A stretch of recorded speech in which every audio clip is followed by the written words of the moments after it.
5 seconds to go.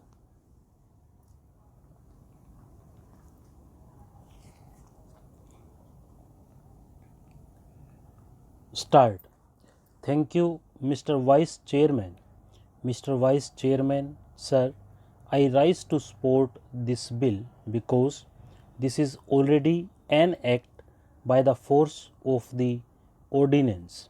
I think this bill was long overdue because of the open sky policy was announced by the government in 1990 and it is 4 years since the taxi operators in India operated illegally because the Air Corporations Act was in force. The monopoly clause was there in the statute. Section 18 of the Air Corporations Act does not permit any other operator to operate in our country. It was the monopoly of our national carriers, Air India and Indian Airlines. So I feel it is a bit late that the government has come with an ordinance which should have been done earlier. The main purpose of this bill was these two corporations were banned and the two companies were formed under the Companies Act.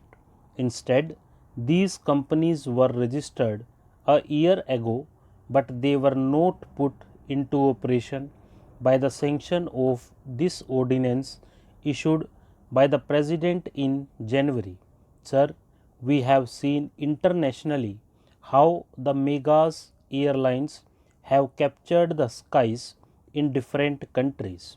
In view of the open sky policy of the government, it is pertinent that we give freedom to these two corporations because till now these two corporations are parasites on the government of India.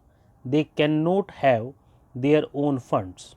They would borrow funds even from the government of India.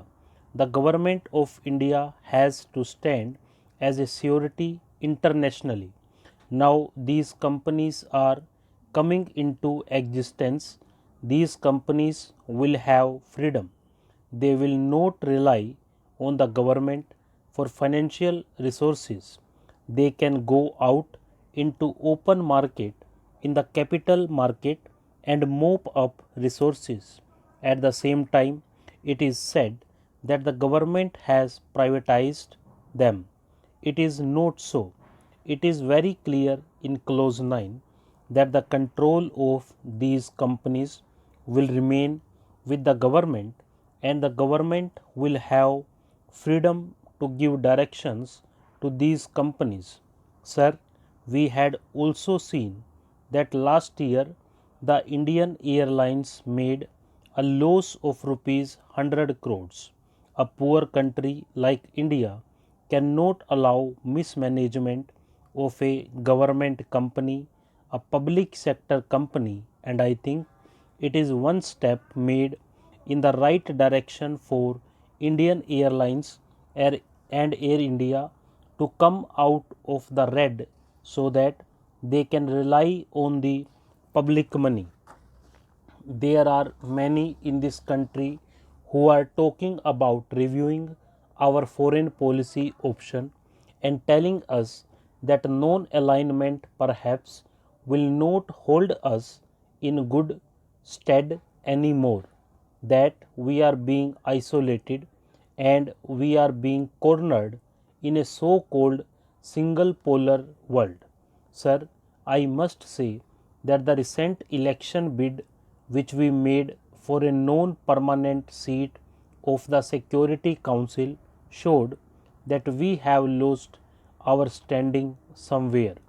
Note that everybody expected us to walk in the first round, but we are told, and I believe it, and I have been reading about it, that the Mandarins in South Block had assured that there was no question of a victory in the first round for the Japanese, that we would automatically go into the second round, and that would be the stage at which we should negotiate. Sir, we know what happened. It was not a defeat, it was a humiliating defeat. I would like to say that, and replies have come very often that we started it. We divided to bid in 1994. You pressurized us, and so on and so forth. Sir, I would like to say that a government at a particular time may have a particular perception. We did believe at that time, given the circumstances, that we stood a good chance, but I would like to ask what your assessment was, what your feedback was.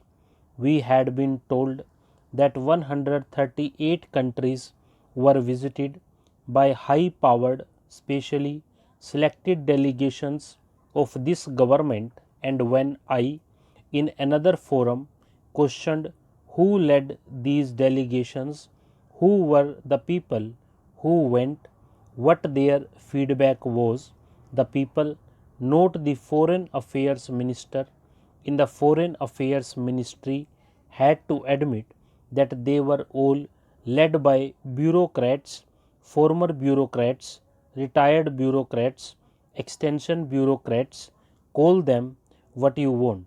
You don't have the foresight to realize that if you are talking about winning over opinion in any country, you need political leadership, not bureaucratic meddling. Is this country so devoid of political leadership today? You have a consensus on foreign policy, you have all parties supporting you on these issues. Why do you believe that only bureaucrats can deliver the goods? And sir, this is my first complaint. In South Block, once you, I am not only talking of this government, but I am also talking about the national interest, and the long term policy perspectives have lost the political leadership as far as the Foreign Affairs Ministry is concerned. Stop.